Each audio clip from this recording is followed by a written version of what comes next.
Hello guys! Alam niyo ba kung ano yung ginagawa ko na ito? Nagkakaya tayo ng makapuno. Nakabili kasi kami sa palengke. Alam niyo na, paborito ko ito. Kaya, eto, numpisahan ko na lutuin para maano ng pinatamis na makapuno. Ayan.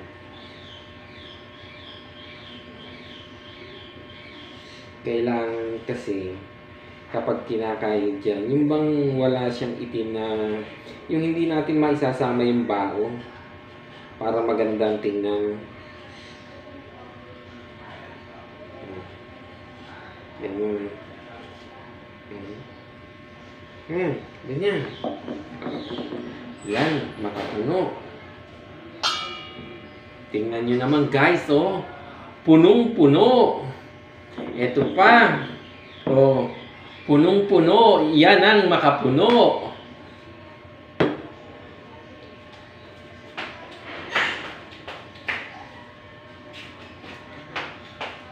Pag bumili ka dito sa palengke, pipiliin mo yung hindi umaalog.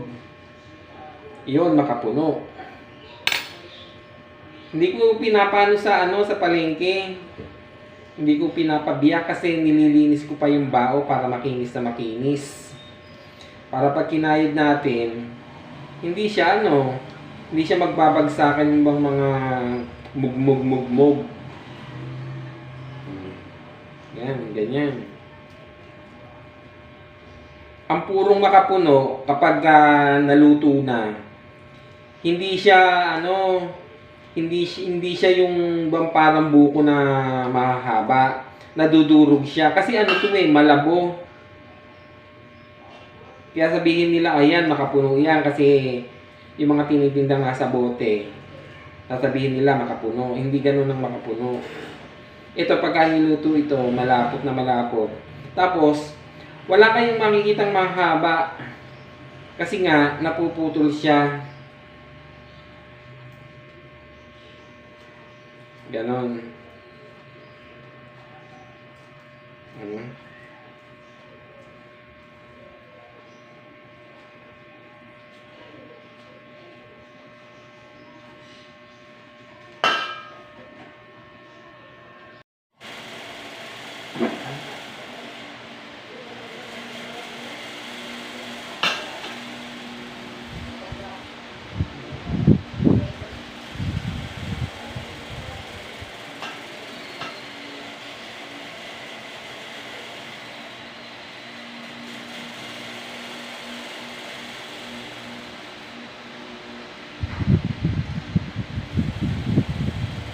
Makapuno.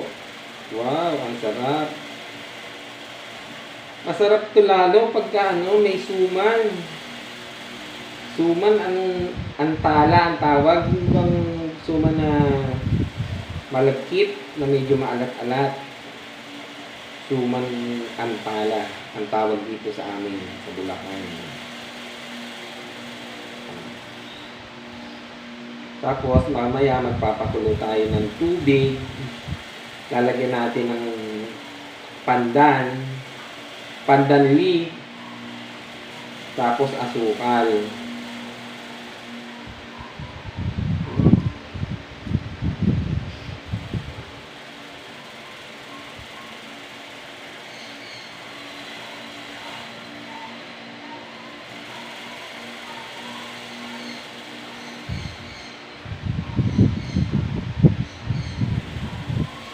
Hindi naman laging meron ganito sa palengke, kaya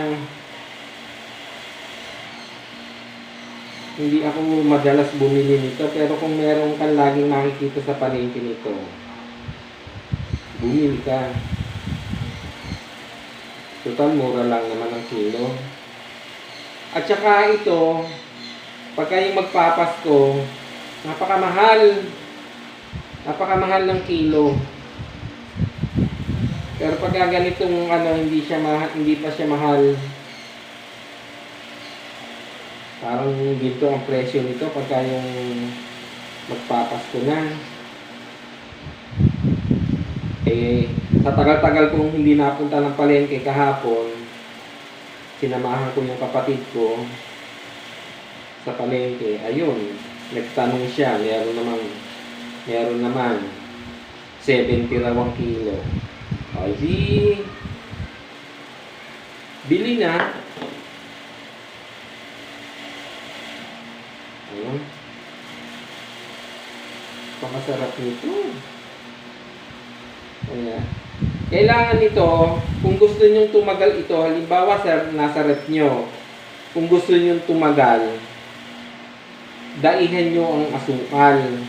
Kasi kung halimbawa matabang kayo kumain, eh kailangan ubusin nyo kaagad. Dahil hindi siya magtatagal. Magkakaroon siya ng amag. Tsaka yung yung lasa niya, parang lasang langis ng nyug. Kaya kung halimbawa mag-i-stack kayo nito sa rep, kailangan yung dagdagan nyo ng asukal. Kung halimbawa ang isang kilong asukal din ang ilagay nyo para tumagal-tagal ang buhay. Siyempre, kakainin mo na lang yun. Pautay-utay. Kasi kami, pag kumakain kami nito, hindi ko na tinatanisan ng matamis na matamis. Kasi nga, hindi naman nagtatagal sa rep namin yung mga ganito. Lalo ako pa, napakahilig ko sa ganito. Mahilig ako sa minatamis na beans, leche flan, ube halaya, ayan, kundol, grabansos, ayan, mahilig ako dyan sa mga ganyan. Kaya, yung grabansos, napakatrabahong gawin. Kaya kung merong nagbebenta sa inyo, bumili na lang kayo.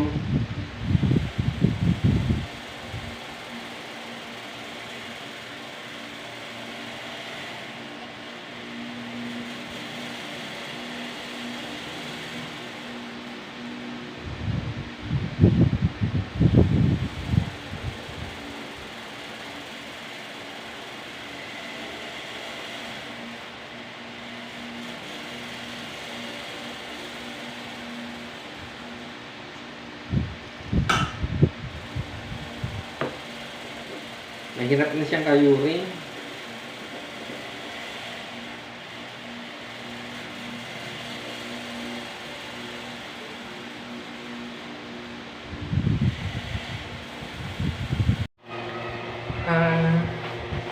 Yung pinapakulo natin na tubig, nilagyan natin ng dahon ng pandan.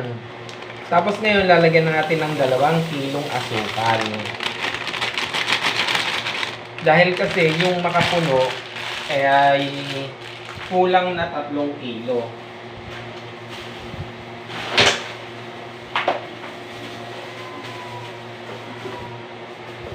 Pero ang ilalagay natin na asukal ay 2 kilo. Kahit na hindi siya masyadong matamis kasi hindi naman ito magtatagal sa amin. Kasi parang ang makapuno sa amin, hindi parang kanin kung kainin. Ayan ha. Lagyan natin ang asukal. Hintayin natin kumulo ng kumulo yan. Pinangusaw.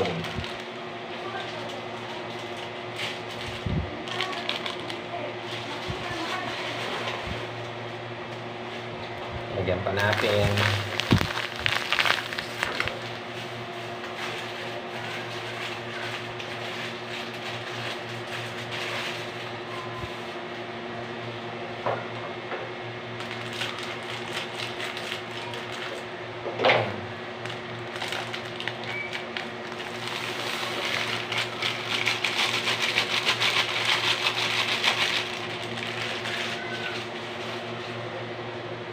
Pakukulin natin ng kulong-kulo yan. Haluin natin.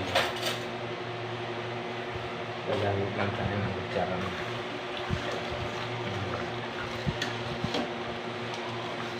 Pero kung kailangan, halimbawa, pantinda nyo to, kailangan mas matamis pa. Kasi hindi naman kara-karaka mabibili yan. Hindi katulad nung magpapa-order ka. Yung magpapa-order ka, yun, sigurado ng benta. Pero kung halimbawa, iaalok-alok mo lang ng luto na, kailangan doon maraming asukal para matamis na matamis. Para hindi kagad masira. Yun naman kaya matamis na matamis yun kasi para hindi masira. Kaso, hindi naman ganun ang ginagawa nung iba. Kasi nga, sobrang mahal ang asukal. Kasi ito, hindi naman ito pambenta, pangkain lang to. Okay? Hintayin natin kumulo at tapos tatamog natin yung yung makapuno. Okay, kumukulo na yung yung ginagawa nating alnibal. Pwede na nating ilagay yung yung makapuno. Sinama ko na yung merong konting sabaw ng makapuno, kailangan isama nyo rin yun. Kasi isa yun sa nagpapalapot. Pag may nakita kayong mga itim-itim, aalisin nyo katulad nito. Meron ako nakitang itim. Alisin. Kasi hindi siya nakakaganda. Yun naman kung gusto nyo lang alisin, pwede namang hindi alisin. Kaso, maarte ako. Ayan. Yan ang ng makapuno. Yan, butil-butil. Ganyan. Papakuluan natin ang papakuluan yan. Tapos yung meron dyang mag-ano na bula-bula, aalisin natin. Ang tubig nga pala nito, dalawang tawag dito, yung electric kettle. Kasi para kumulo kagad, ng tubig na mainit. Nagpakulo sa kuryente. Electric kettle. Inaano ko, sayang yung sayang yung sabaw kasi nakakalasa yun ganyan. Tapos pagka kumulo, syempre may bula yun.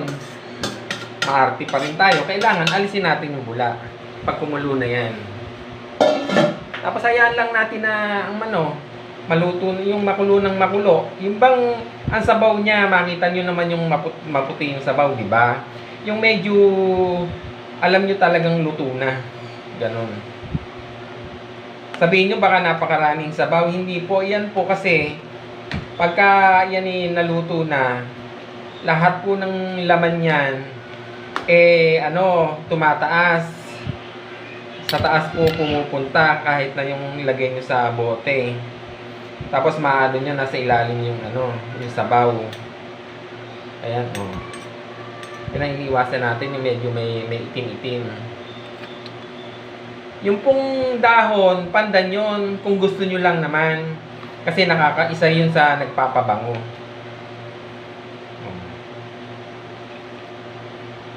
Ito pangkain lang namin to. Siyempre, alam niyo naman, madamot ako.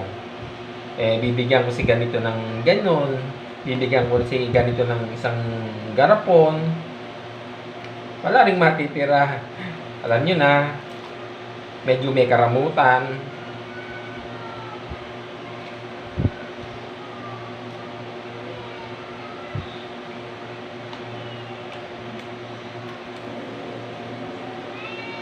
Hintayin natin kumulo. Pag kumulo yan, huwag nyo kagad papatayin. Kailangan palaputin nyo. Para magandang pagkakaluto. At saka nga pala guys, meron akong YouTube channel. Sana naman nung subaybayan nyo. Paminsan-minsan lang naman ako nag-ano sa YouTube. Pagka may time lang, kasi mas gusto ko pang matulog kaysa sa, alam nyo na, ayan, meron siyang sumasama minsan na ito yung yung bang nasa bao, kailangan alisin natin kasi pangit din tingnan yung meron bang may itim. Siyempre lahat naman tayo gusto natin perfect. Ganun ba?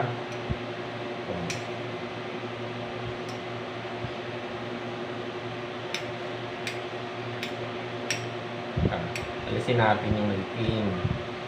Ano yun eh, yung bang, ano ng bao. Siyempre, hindi naman natin maiiwasan yun.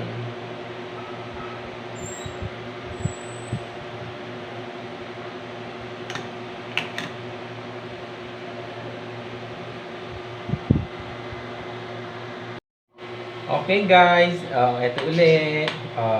Ayan. Yung mga bula-bula na yan, dapat alisin yan.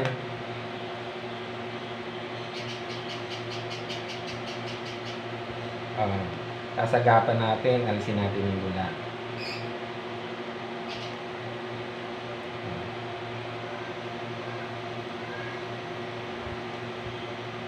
Ilagay nyo lang siya sa katamtamang lakas ng ng apoy. Kasi hintayin natin yan eh, lumapot yan eh.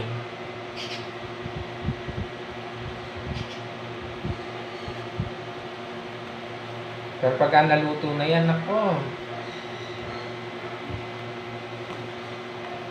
ang sarap.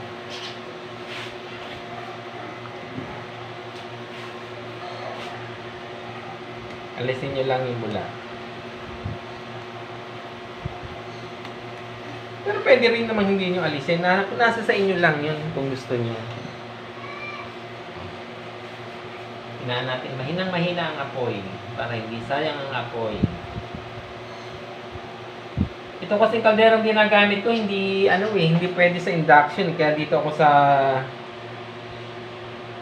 gasol nagluto.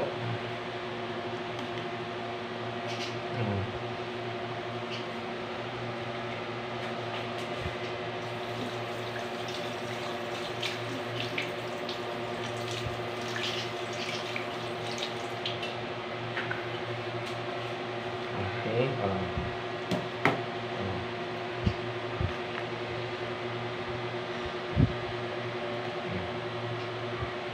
Dito, tandaan nyo, ang pagtaktak dito sa palad. Hindi dito sa gilid ng mga kaldero, kawali. Dito, yan, dyan, taktak. Okay? Ayan, kumukulo siya. Ayan. Hihinaan natin. Okay. Hintayin na lang natin lumapot. Tapos luto na siya. Ganun lang. Bye!